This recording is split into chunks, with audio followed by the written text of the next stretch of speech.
We grew up going to regular school and going to church on Sunday, and people went to work and had jobs and retired and got a gold watch and a pension. I don't think that's going to be the way it is, but we're talking about it, what the future is going to be now that we know we're getting the word out that alien civilizations exist.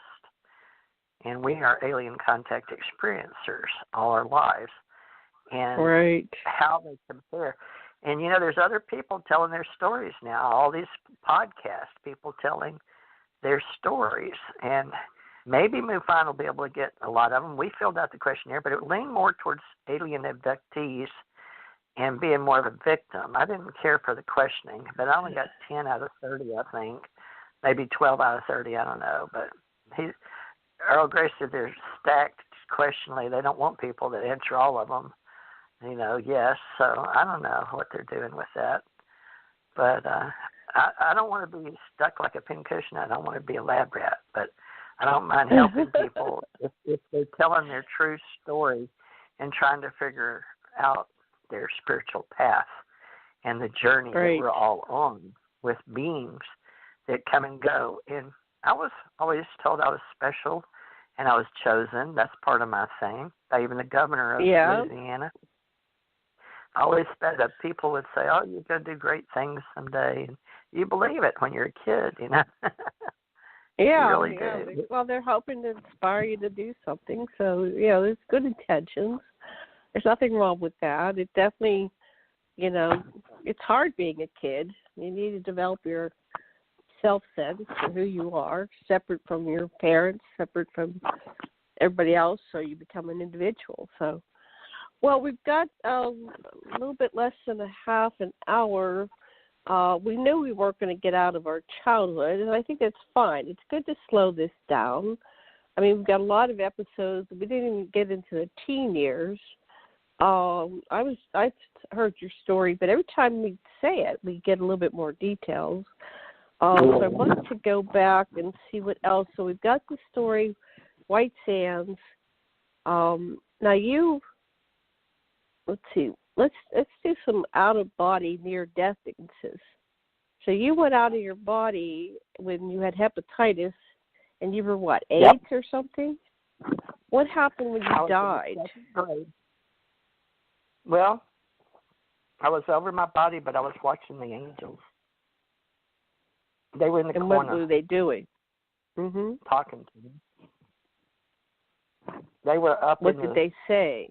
corner. That I was going to be okay. So you're going to be okay. I was going yeah. And what was your emotional state when you were watching yourself? Because I'm watching a show called Saving Hope, and it's about a hospital. I think a Canadian hospital, and it's probably reruns and old for most people. But I'm watching Saving Grace or Saving Hope, I think it is. And the doctor had been in a coma, so he was able to see ghosts.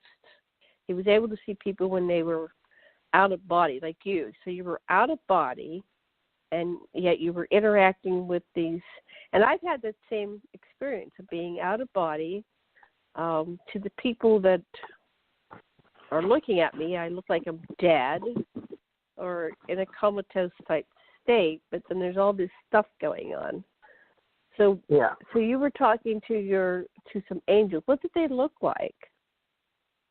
People, I think they were. I don't remember now because I know they didn't have wings, and they were. It seemed like a man and a woman, but I could be wrong now, because through the years, I just know the personages, and making me feel calm and not worry or anything that I was going to, go on. And they remind me later when I'm at a swimming pool and I almost drowned, but I knew because I'd talked to them that I wasn't going to drown. And one of those people, whoever they are, extraterrestrials, pulled me up out of the pool in Monroe. It was really deep. Sometimes they put extra water. And I was little, and I'd go out to the fountain because my grandma had taught me to swim as a child. She was a very good swimmer. Esther Williams. Her name was Esther. So, and I could see her in her fantasies with her cap and doing all kind of things I saw the women do with their feet. She was some kind of swimming lady like they had in Florida. I don't know what they called them, but she had done a little traveling. But she was very beautiful and red hair. But she would put her cap on and show me moves and raise her legs and point her toes and go under. And, she was really good. She was very acrobatic. But so she taught me how to swim. But one day the water was really high, and I went out, and I got exhausted. I was just a little kid, and I couldn't make it this time. And I'd done it twice. I'd done it one time before, and a girl had pulled me up. So I thought she pulled me up again, but it wasn't her because I realized I was still 5 feet away from the water, and there was a little ledge you could get out and stand on a little lip they had at the fountain. It was a really huge fountain. And but she wasn't there, and so my mind had created that she had pulled me up again, but she was, and I asked her, she came out and she said, "You were drowning. I couldn't get to you this time." And I said, "I know, but I was 5 feet away." But it was something but she was like, "Yeah," because the water would go up and come down and spray. But I was really drowning. I knew it, and I gave up. So, you're exhausted, and you're blah, blah, blah, and you just sink. But I had my hand up. But I know that one of those angels pulled me up to the water and dragged me over. I don't know how they do it, but I do know that it's possible. So I believe in angels. I don't know how to explain it to anybody, but I do know that feeling. I can't say what they look like, but it's a feeling and a saving grace. It's a pull you. You're got a foot or two of water over you with your hand up because my hand was completely covered, and they pulled me up and pulled me over. So I didn't have to swim. They just pulled me up, and there was nobody there. So I do that, and that same feeling was when I used to drive a truck sometimes at night, and I'd be by myself. I used to drive a big truck when I was older, and I'd get that feeling, and I could sometimes wake up at the wheel and feel like they were hands. So I don't know who these invisible people are, but I believe that they exist. And I don't know what to call them, so I always call them angels. E.T. Right, E.T. Right. Yeah, we could do a whole thing on angels and when they interact with us. And so, yeah, I've had that same thing. And then there's an energy when you come back from dealing with them. It's like a different vibratory frequency, right? So we're dealing with angels. Yeah, you're almost like you're not sure if you're awake or sleeping or a dream. It puts you in some kind of feeling of a stasis, but not really. But you recognize you almost drowned. For some reason, your human container knows it was in jeopardy. That part of you, your physical alien or physical non-alien, but your spirit or your soul. I'm not sure how this works. It seems to me the power of three is your physical container, which is your body. Then there's the observer or mind that you're conscious with. And then your oversoul or your superconscious, which is connected to Source or God. That's the way we've been trained in America, going to school and going to church and then learning about God. There's a connection. So when I work with these Allied Command off planet as an older person in my 30s and 40s, and met Tom, I would say there's the physical me, and then I would call my higher self Tara. That was the one that did the readings and helped people to know things, the intuitive precog. And then I still have the observer that can observe the container. I guess we're multidimensionals because I have several me's that I'm aware of. And everybody can know how many, but the 12 dimensions of self, and 13 is supposed to be your God source or your Jesus self, 13, because he always had 12 apostles to teach. He was the greatest metaphysician. And then when we do Atlantis and we do Stargate, we have to have 12 egos or tarot cards are archetypes in a circle like a clock. So there's something to the 13 being the all number one commander metaphysician when you're working in the ancient mystery schools. And you know how they do the 33 Masons, 33. So there's numerology involved in all this stuff, and I've tried to study and read books all my life about this stuff. So, but this is going to take a long time to make this work for alien contact experiencers, but we do need to break it down and use ourselves, us observing ourselves and our own personal stories, from the heart and the soul, mind, body, spirit. Right. And what does that mean to people? Because we're just now talking. We've always had the occult and the esoteric, and the exoteric, EXO and the ESO. And I have the Ace Metaphysical Institute, and I have Ascension Psychic Awakening classes. And you asked me about ESP classes. I didn't know about what you're talking about with that, but apparently some part of me let somebody know, my higher self or something. But you know how Shirley MacLaine did Out on a Limb and tried to write her book, and everybody thought she was crazy and nuts. It took forever. Out on a Limb. She did what?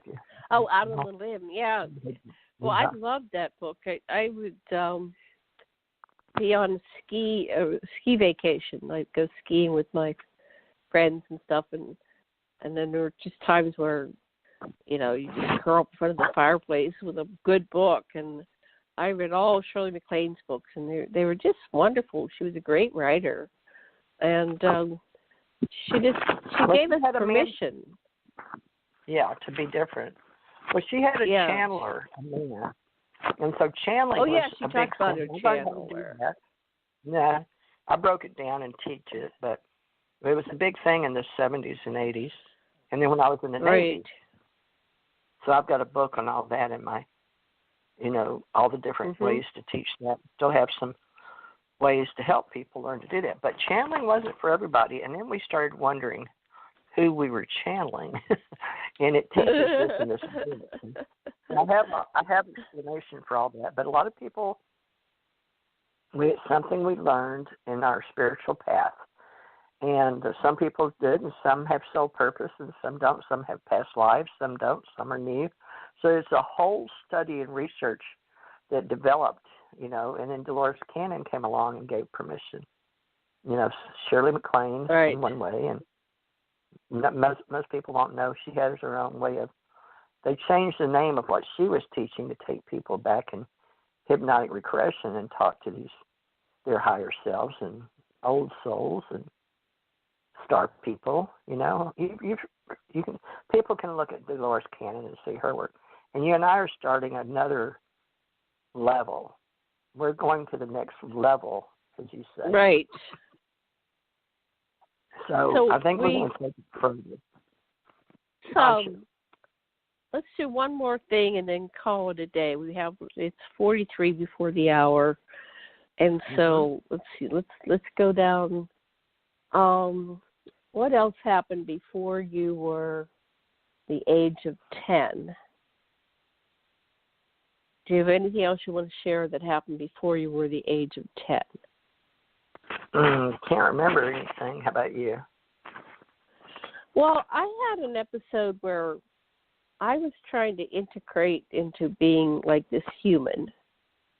That's the best way to describe it. It's like I had this awareness that I was an eternal being, and part of it was being on board the ship, but I wasn't quite fitting in. And I think you said something similar, that you were really advanced. So I remember I was advanced and I was talking. I was levitating. Very young. I was still in the crib and I was levitating, and it used to freak my mother out. And one time, and I would get out of the crib and I'd fly around the room, and then I would pop back down in the bed in my crib, and then I would start to giggle. And it was so much fun. and then my mother heard me giggling, and I was in the other room, and she was in the kitchen, and we had a washer and dryer in there, and so she liked to hang up the clothes in the kitchen, let them dry, because she was always about saving energy, because she was paranoid about money because she was a child of the Depression. So anyway, she popped her head back into the dining room where she had put my crib because it was very cold